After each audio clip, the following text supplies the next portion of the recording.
오늘은 기도에 힘쓰더라 라는 제목으로 함께 말씀을 생각해 보도록 하겠습니다. 자전거를 타실 줄 아는 분이 많을까요? 못 타시는 분들이 많을까요? 타는 분들. 자전거 탈 줄 아는 분들 손 들어보세요. 6분. 저도 탈 줄 압니다. 옛날 탔어. 옛날 탔어. 자전거를 타면은 여러분 나도 옛날 탔어. 지금 못 타. 지금 못 타요?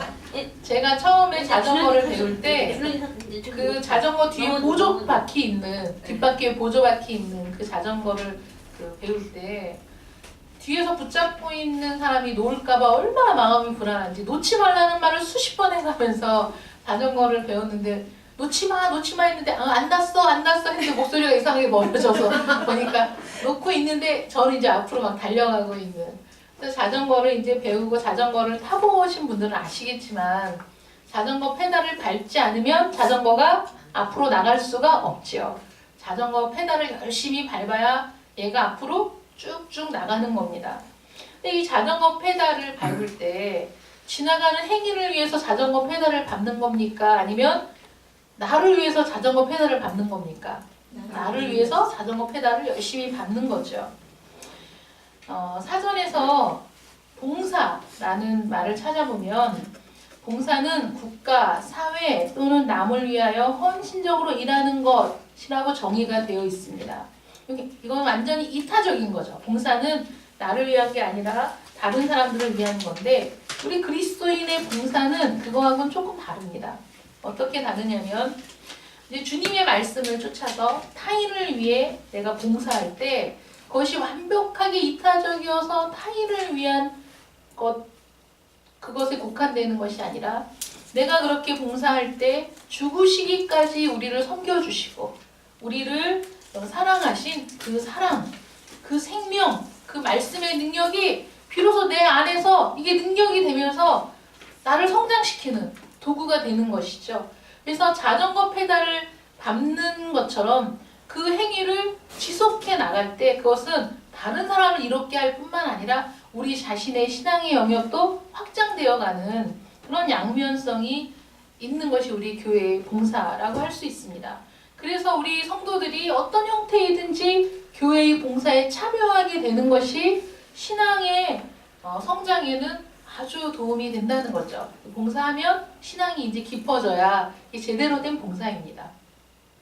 봉사하면서 신앙이 떨어지거나 봉사를 하면서 오히려 그 신앙이 깨어지면 그건 올바른 봉사가 아니고 참되게 봉사하는 모든 사람들은 봉사를 통해 신앙이 점점 깊어질 수밖에 없다는 것이죠. 자전거 페달을 계속 밟음으로써 자전거가 바르게 달릴 수 있는 것처럼 우리 그리스도인들은 봉사를 통해서 그리스도인답게 사는 법을 또 배우게 된다는 겁니다. 여러분 오늘 우리가 이렇게 은혜로운 예배를 드릴 수 있는 것도 많은 분들이 보이지 않는 봉사가 있었기 때문이죠. 어제도 교회에 나와서 주일 식사를 준비한 봉사자들이 있고 화분에 물을 주고 교회를 청소하고 계단을 청소한 그런 분들이 있습니다. 추우나 더우나 교회 입구에서 안내로 헌신하는 분들이 있고 예배 때 반주를 위해 수고하는 분도 있습니다. 이렇게 각자가 자기의 자리에서 봉사하고 헌신하는 일들을 통해서 주일날 이렇게 우리가 은혜로운 예배를 드리게 되는 것이죠.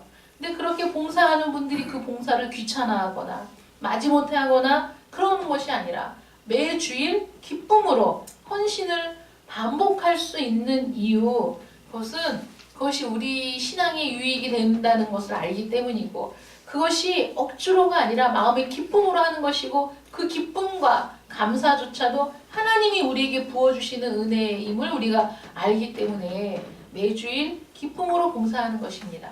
우리 봉사하시는 여러분들 억지로 하고 있습니까? 기쁨으로 하고 있습니까? 기쁨으로 하고 대답을 안 하시는데요. 나간다? 기쁨으로, 감사로 우리가 봉사를 하는 것이죠. 근데 우리가 기억해야 될 게 교회에서 우리가 봉사하는 것이 우리 그리스도인이 가야 할 종착역이냐? 그건 아니라는 거예요.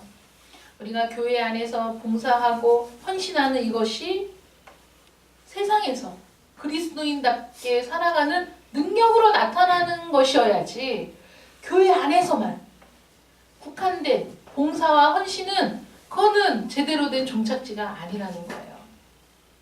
많은 교회에서 문제가 생기는 것은 교회가 우리 모든 봉사와 헌신의 종착지인 것처럼 생각하기 때문에 그런데 여러분들의 헌신과 봉사가 교회 밖에서 그리스도인으로 드러나고 그리스도 우리 주님의 말씀처럼 세상에 빛과 소금으로 나타나야지.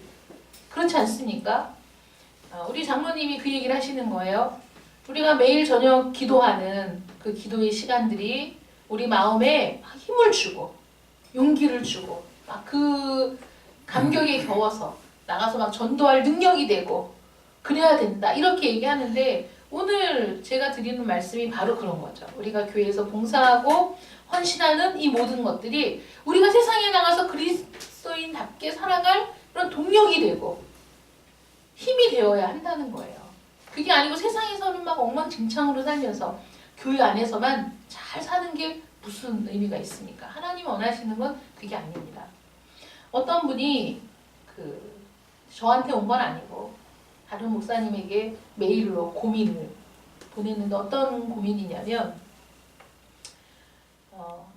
남편은 교회에서는 1등 신자 많은 사람들이 인정하는 새벽 예배 한 번도 안 빠져 모든 공예배 한 번도 안 빠지고 봉사하고 헌신하고 그래서 모든 사람들이 인정하는 그런 1등 신자인 남편 때문에 고민이라는 거죠. 이분이 어떤 고민이냐면 교회에서는 그런 모습을 보이는데 가정에서는 이 아내를 때리고 언어 폭행, 신체적 폭행을 아이들이 있는 데서 자녀가 있는 데서도 서슴지 않는 그런 행동 때문에 애들 보는 데서는 그렇게 하지 말라고 아무리 사정을 하고 부탁을 해도 너는 멍청하고 우리 애들은 똑똑하기 때문에 네가 멍청해서 맞는 걸 다 안다고 이렇게 얘기하면서 때리는 남편 때문에. 근데 교회에서는 이 남편이 너무 잘하니까 목사님이고 성도들이고 다 1등 믿음에 있어서 누구 따라올 사람이 없는 사람이라고 인정을 받는 사람이기 때문에 어디 가서 고민을 얘기할 수도 없는 정말 이렇게 벙어리 냉가슴 앓듯이 이 안으로 이 고통이 너무 심하다. 우리 같이 이렇게 함께 신앙생활을 하면서도 눈물을 흘리는 여자들이 많다는 걸 자기가 알게 된다. 그러니까 우리 같은 사람들을 위해서 책을 한번 써주십시오. 이런 부탁을 했다는 거예요. 그런 일들은 교회가 인생의 종착지인 것처럼 교회 안에서만 자기가 인정받으면 되는 것처럼 생각되는 잘못된 신앙. 그리고 하나님의 말씀을 바르게 살아내지 못하는 정말 하나님께 온전히 순종하지 못하는 그런 교만함 때문에 그런 일들이 벌어지는 거죠. 정말 있을 수 없는 일이지만 그래서 교회 안에서 1등 신자인데 나가서는 형편없는 사람이라면 교회에서는 1등 신자인데 가정에서는 형편없는 사람이라면 이거는 말이 안 되는 거죠. 그래서 교회에서 헌신하고 봉사하고 그것 때문에 주어지는 능력과 기쁨이 우리 자신을 하나님께 온전히 굴복시켜서 세상에 나가서 참된 그리스도인으로 살아가는 능력이 되고 가정에서 참된 그리스도인으로 살아가는 능력이 되는 것 이것이 그리스도인의 봉사여야 한다는 거죠. 주님께서 몸을 지닌 채 하늘로 승천하시는 모습을 본 제자들이 하염없이 하늘을 쳐다보니까 천사들이 그렇게 얘기하죠. 뭘 그렇게 보고 있어? 너희가 본 그대로 다시 오실 것이다. 이 말을 듣고 제자들이 어떻게 했느냐. 오늘 본문에 12절에 이렇게 나오죠. 제자들이 감람원이라 하는 산으로부터 예루살렘에 돌아오니 이 산은 예루살렘에서 가까워 안식일에 가기 알맞은 길이라.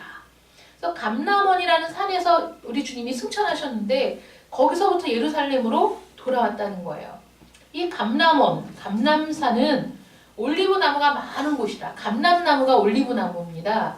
이 감람나무가 많은 곳이기 때문에 감람산 이렇게 이름을 붙인 건데 제자들은 주님께서 승천하신 모습 그대로 다시 오실 것이라는 사실을 확인한 즉시 감람산을 떠나서 예루살렘으로 돌아왔습니다. 예루살렘은 그들이 두 발을 딛고 살아가야 할 삶의 현장이죠. 감람산은 기도하러 간 곳이고 그들이 살아내야 할 현장은 감람산이라는 거예요. 예루살렘. 다시 오실 네? 예루살렘. 예루살렘. 네, 죄송합니다. 설교를 너무 열심히 듣고 계셔가지고 제가 단어를 틀리게 얘기할까? 즉시. 아유, 너무 감사합니다. 예루살렘으로 돌아왔어요. 다시 오실 주님을 소망하면서 이 세상에서 그리스도인으로 살아가기 위한 것이죠. 그런데 감람산에서 예루살렘으로 돌아온 제자들이 제일 먼저 한 게 무엇입니까? 기도죠. 기도했다는 거예요. 우리 13절 14절 말씀 함께 읽어볼까요? 13절 14절 말씀 시작. 들어가 그들이 요한 다락방으로 올라가니 베드로, 요한, 야고보, 안드레와 빌립, 도마와 바돌로메, 마테와 및 알페오의 아들 야고보, 셀로딘 시몬, 야고보의 아들 유다가 다 거기 있어 제자들과 예수의 어머니 마리아와 예수의 아우들과 더불어 마음을 같이하여 오로지 기도에 힘쓰더라. 아멘. 오로지 기도에 힘쓰더라. 삶의 현장으로 돌아온 제자들이 가장 먼저 한 일이 기도였는데요. 오로지 힘쓰다 라는 이 말이 헬라어로는 프로스 카르테레오라는 말이에요. 프레스 카르테레오. 이 말이 의미하는 진짜 뜻은 뭐냐면 오로지 힘쓰다. 이 말은 자신을 붙들어매다 이런 뜻이에요. 그러니까 기도에 자신을 붙들어맸다. 이거는 떨어질래야 떨어질 수 없는 거죠. 그러니까 이들이 얼마나 기도에 힘을 썼는지 표현이 단어가 그 단어인 거예요. 기도에 아주 자신을 붙들어맸어요. 그렇게 기도했다는 거예요. 그곳에 모여서 형제 자매들과 더불어서 무엇보다 기도에 열중을 했는데 감람산에서 돌아온 제자들이 이렇게 기도에 자신들을 붙들어맨 이유는 자신들의 성공, 자녀들의 축복, 앞으로 노후의 안전 이런 것들을 위해 기도하는 것이 아니었죠. 여러분. 기도가 자신의 영달을 위한, 가족의 영달을 위한 기도가 아니었고 이들이 구한 것은 이 세상에서 그리스도인으로 살아갈 수 있는 용기와 지혜를 구한 것이죠. 기꺼이 주님께서 승천하시기 전에 뭐라고 말씀하셨습니까? 너희가 성령을 받으면 권능을 받고 예루살렘과 온 유대와 사마리아와 땅끝까지 이르러 내 증인이 되라고 말씀하셨죠. 증인이 될 거라고 말씀하셨는데 여러분 그 땅끝이라는 게 지리적으로 멀리 있는 땅끝만을 의미하는 것이 아니라고 말씀드렸죠. 땅끝은 내가 있는 곳이 땅끝이에요. 하나님을 알지 못하는 사람들이 있는 곳이 땅끝. 그러니까 우리가 나가서 살아야 하는 세상, 우리가 나가서 만나는 모든 사람들이 우리의 땅끝일 수 있다는 거예요. 근데 그 땅끝까지 가서 그리스도의 증인이 되는 길은 먼저 예루살렘부터 시작해야 되는 거죠. 먼저 내 안에서부터 시작돼야 되는 거예요. 내 안의 변화가 시작돼야 그 변화의 물줄기가 우리 가정으로 그것이 내가 접하는 모든 삶의 현장 속으로 흘러가는 것. 그래서 땅끝까지 이르게 된다는 것. 그런 말씀을 제가 한번 드렸는데 그 일을 위해서는 주님 지혜가 필요합니다. 용기도 필요합니다. 우리에게 믿음도 필요합니다. 우리에게 믿음의 힘과 능력과 또 용기를 지혜를 주십시오. 우리가 두려워하지 않고 주님께서 우리에게 명하신 일을 감당할 수 있도록 해달라는 그런 기도를 드린 거죠. 이들이 그런 기도를 드렸다는 걸 어떻게 할 수 있느냐. 이들이 이 함께 기도했던 주님의 제자들이 죽음을 두려워하지 않고 기꺼이 순교의 길을 걸어갔던 것을 볼 때 알 수 있다는 거예요. 주님의 제자들은 교회 안에 묶여서 교회 안에서만 세상을 변화시킨 것이 아닙니다. 그들은 교회 안에서 능력을 받고 교회 안에서 새 힘을 얻고 교회 안에서 이들은 한 마음으로 일할 수 있는 동력을 얻어서 나가서 세상에서 세상을 변화시키는 일을 감당한 것이죠. 그들의 봉사의 삶이 교회 안에만 묶여 있었던 것이 아니라는 겁니다. 여러분, 이 사도들이, 그리스도의 제자들이 교회에서 예배를 드려도 이제 나가서 그들은 복음을 전하는 일을 지속적으로 했던 것이죠. 복음을 전할 때 그들은 수많은 병자를 고치고 그들이 복음을 전하면서 그들의 삶의 현장으로 찾아 들어가서 그들에게 그리스도의 복음을 전하는 일들을 지속했다는 거예요. 그런데 그 능력이 어디서 나오느냐? 그 용기가 어디서 나오느냐? 교회 안에서 모여서 예배하고 봉사하고 헌신하는 일들을 통해 또 우리는 그런 능력을 충족받고 그리고 또 세상에 나가서 그리스도의 증인으로서의 삶을 살아가는 그런 일들이 지속됐다는 것이죠. 근데 교회 안에서의 봉사가 모든 일의 끝이라고 생각하고 교회 안에서만 봉사하고 나서 그 다음에 세상에 나가서는 내 마음대로 살고 내 뜻대로 살고 내 생각대로 산다면 그것은 참된 그리스도인이라고 볼 수가 없다는 겁니다. 오늘 우리 시대 역시도 다르지 않죠. 우리가 그 교회 안에서 그리스도인답게 사랑하는 사람을 필요로 하는 것이 아니라 주님께서는 교회 밖에서 그리스도인답게 살아가는 사람들을 필요로 하신다는 거예요. 교회 안은 우리 믿는 사람들이 모여있기 때문에 이 세상과는 다르죠. 이 세상은 온갖 유혹과 욕망의 법칙이 난무하는 곳이기 때문에 저 세상에서 그리스도인답게 살아간다는 것은 쉬운 일이 아닙니다. 늘 끊임없이 결단해야 되고 끊임없이 용기를 필요로 하기 때문에 기도 없이는 이 세상에서 그리스도인으로 살아가기가 불가능하다는 거예요. 기도만이 세상에서 그리스도인답게 살아갈 힘과 용기와 지혜의 원천이 된다는 겁니다. 우리가 요한복음 말씀을 함께 나눌 때 들었던 말씀 기억나실지 모르겠어요. 요한복음 21장 18절 말씀에 내가 진실로 진실로 내게 이르노니 내가 젊어서는 스스로 띠띠고 원하는 곳으로 다녔거니와 늙어서는 내 팔을 벌리리니 남이 내게 띠띠우고 원하지 아니하는 곳으로 데려가리라. 이건 베드로에게 주신 말씀이죠. 요한은 어떻게 되겠습니까? 그건 네가 알 바 아니고 하면서 베드로에게 일어날 일들을 주님이 이제 말씀하셨어요. 베드로가 어떤 죽음을 맞게 될지를 주님께서 말씀하신 것이죠. 인간은 누구나 자기가 원하는 곳으로 다니고 또 원하는 것을 행하려고 합니다. 그런데 여러분 우리 인생을 돌아보세요. 여러분 자신의 인생을 돌아보세요. 여러분들이 원하는 대로 사셨습니까? 여러분들이 생각한 대로 사셨습니까? 여러분들이 계획한 대로 사셨습니까? 어떠십니까? 내가 계획한 대로 살았던가? 내가 생각한 인생이 이거였던가? 내가 꿈꾸던, 내가 원했던 인생이 이것입니까? 아니죠. 내가 원치 않은 방향으로 인생이 흘러왔고 내가 계획하지 않은 일들이 일어났고 내가 전혀 꿈꾸지도 않았던 일들이 내 삶 가운데 일어난 일들이 얼마나 비일비재합니까? 내 인생이 내 것이라고 내 인생은 나의 것이라는 민혜경 씨 노래도 있었지만 내 인생은 나의 것이라고 내 마음대로 살겠다고 외쳤던 그 수많은 사람들이 시간이 흐른 뒤에 물어보면 야 정말 네 인생 네 마음대로 살았니? 아닙니다. 자기 마음대로도 살지 못했어요. 자기 뜻대로 살고자 했지만 그렇지는 않았어요. 이걸 믿는 사람들은 뭐라고 얘기하냐면 아 이게 하나님의 섭리구나 이렇게 받아들이죠. 내가 원치 않는 상황으로 또는 내가 원하지 않던 사고가 생기고 내가 생각지도 않았던 일들이 벌어지는 이 모든 일들이 하나님께서 나를 부르시기 위해서 하나님께서 나에게 하나님의 사랑을 알리기 위해서 하나님이 이 모든 일들을 이끄셨구나 하는 것을 알게 되는 거예요.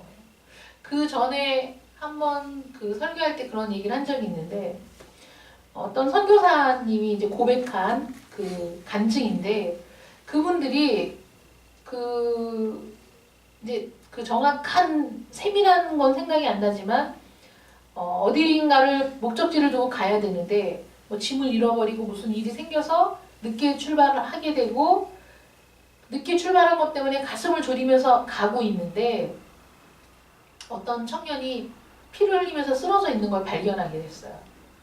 근데 그 선교사님 딸 아이가 저분 한국에서 온 분이라고 어디 이제 집회에서 본 분이라고 봉사자라고 한국에서 온 봉사자라고 그래서 황급히 그 분을 차에 태우고 병원에 그 연결을 해주고 그분이 속해 있는 단체에 연락을 해주고 그리고 이제 오게 됐는데 그 상황을 보니까 이분들은 자신들이 해야 할 일정에 차질이 생겨서 막 조급해하면서 가던 길이었는데 그 청년도 자기 사역을 위해서 가는 길인데 이 선교사님을 태운 차가 지나가기 바로 전에 강도를 만나가지고 머리도 맞고 팔도 인대가 몇 개나 끊어지는 중상을 입고 길바닥에 쓰러지게 된 게 불과 1분도 채 안 되는 사이에 이루어진 일이라는 거예요.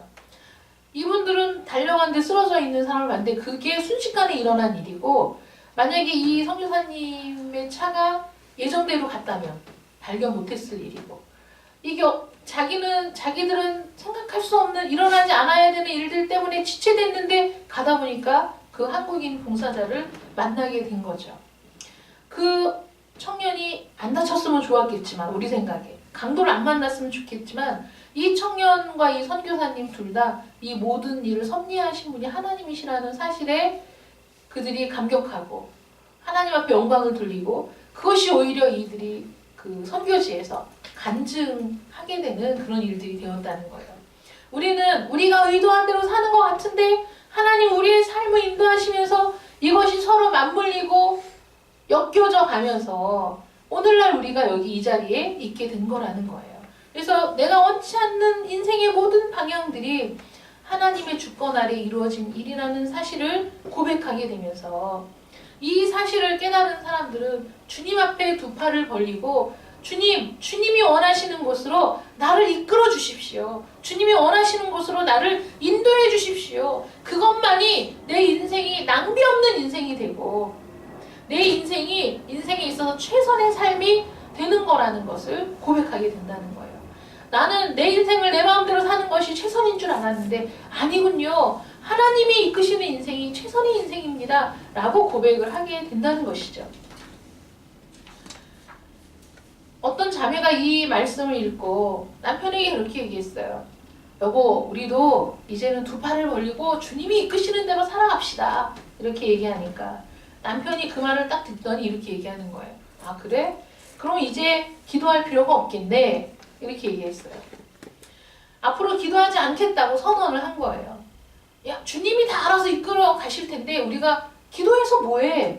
기도 안 해도 주님이 다 이끌어 가신다며. 근데 구태여 시간을 낭비하면서 기도할 이유가 뭐가 있느냐. 이렇게 남편이 막 얘기하니까 이 자매가 듣다 보니까 그 말이 그럴듯한 거예요. 그것도 일리가 있네. 이렇게 얘기를 해서 목사님께 우리 남편이 이렇게 얘기하는데 듣다 보니까 그 말도 일리가 있습니다. 이렇게 얘기했어요. 일리가 있으니까 여러분. 야, 주님이 원하시는 대로 우리를 이끌어 가시면 우리는 그냥 가만히 있어도 주님이 알아서 이끌어 가시겠지. 일리가 있는 말 같지만 말이 안 되는 소리죠. 왜냐하면 우리 주님께서 십자가에 달리시기 전날 기도하셨어요. 바로 겟세마네 동산. 감람산에 있는 겟세마네 동산에서 기도하셨어요. 어떻게 기도하셨냐면 땀방울이 핏방울이 되도록 기도하셨어요. 땅에 얼굴을 대고 기도하셨어요. 얼마나 간절히 기도하셨는지 몰라요. 뭘 위해서 기도하셨죠? 하나님께 아버지여, 이 잔이 지나갈 수만 있다면, 이 잔을 마시지 않을 수만 있다면 마시지 않게 해달라고 기도했다는 거예요. 땀방울이 핏방울이 되도록. 그리고 땅바닥에 얼굴을 아예 그냥 붙이고 간절히 기도하셨어요. 얼마나 고민하시고 얼마나 슬퍼하셨는지 몰라요. 그런데 주님께서 그 기도 끝에 얻은 응답이 무엇이냐?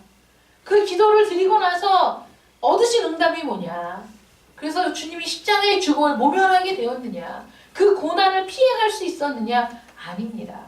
주님이 기도를 딱 마치시고 제자들에게 와서 뭐라고 말씀하셨냐면, 보라, 때가 가까이 왔으니 인자가 죄인의 손에 팔리느니라. 일어나라, 함께 가자. 보라, 나를 파는 자가 가까이 왔느니라. 이렇게 말씀하셨어요. 밤새 기도하셨지만 아버지의 뜻은 주님이 십자가를 지는 것이었고 그 고난의 잔을 마시는 것이었기 때문에 그 응답을 받고 주님이 결단하신 거죠. 그래서 야, 일어나, 함께 가자. 봐, 나를 파는 자가 가까이 왔다.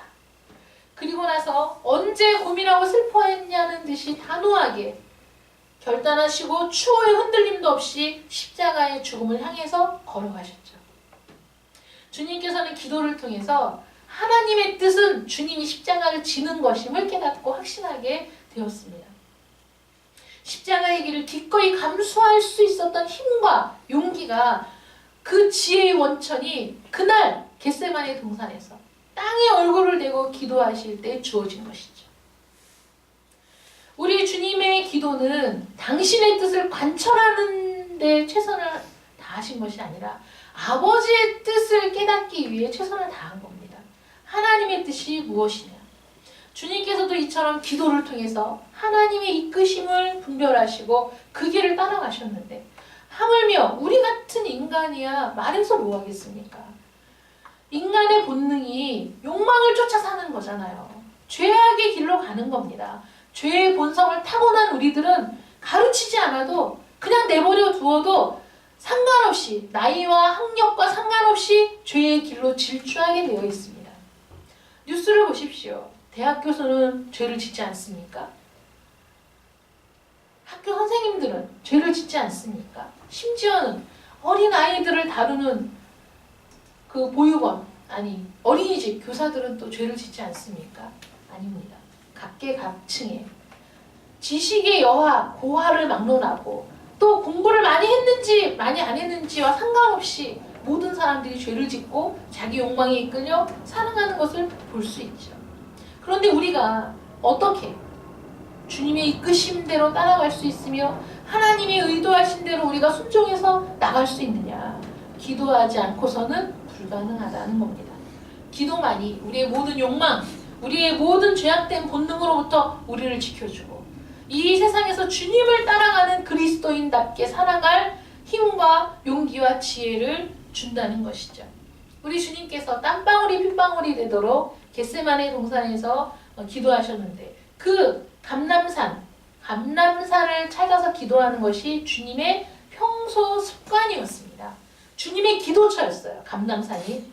그 기도처에서의 기도가 십자가의 죽음과 부활의 원동력이 되었던 것이고 바로 그 자리에서 주님이 하늘로 승천하셨죠.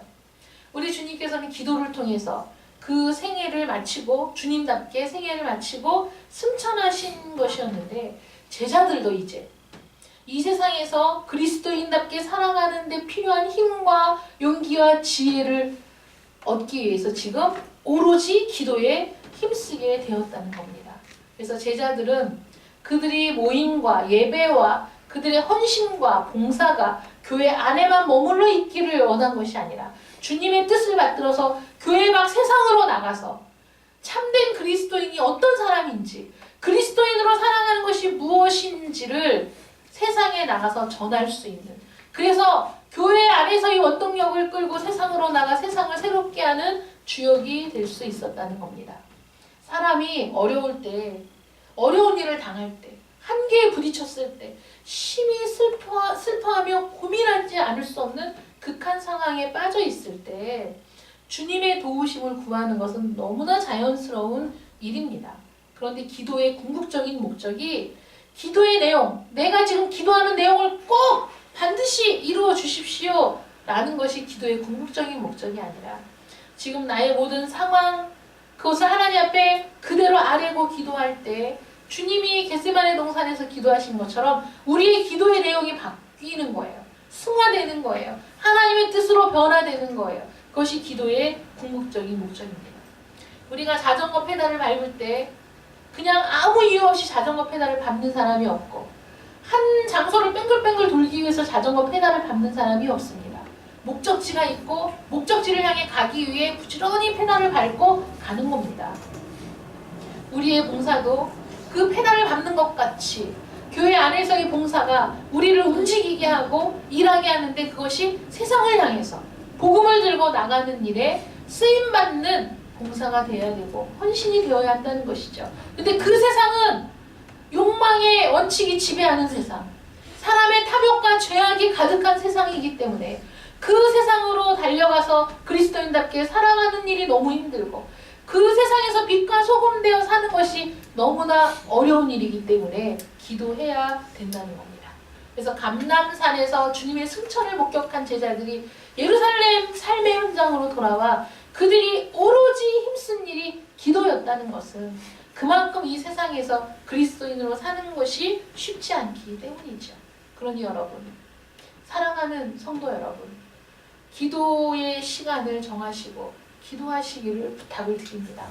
기도에 게으르지 마시기를 부탁을 드립니다.